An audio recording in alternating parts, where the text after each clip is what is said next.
Kita buka dengan informasi pertama, Saudara. Angin kencang dan gelombang tinggi yang melanda perairan Aceh membuat pelayaran kapal dari Ulelu Banda Aceh ke Baluhan Sabang terpaksa dikurangi trip keberangkatannya.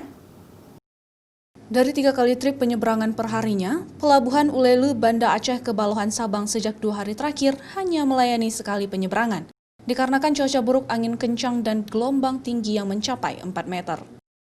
Untuk kapal ekspres bahari atau kapal cepat juga terpaksa dipangkas keberangkatannya.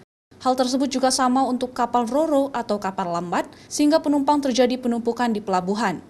Dalam satu trip keberangkatan tersebut juga diutamakan untuk logistik dan lainnya. Penumpukan penumpang dan antrian juga dikarenakan sudah mulainya arus balik, baik dari Sabang ke Banda Aceh maupun dari Banda Aceh ke Sabang pada kondisi mudik lebaran. Kapal Tanjung Buran sudah berangkat yang tadi pagi, dan untuk yang kapal 2F yang baru tiba dari Baluhan Sabang juga akan balik ke Sabang.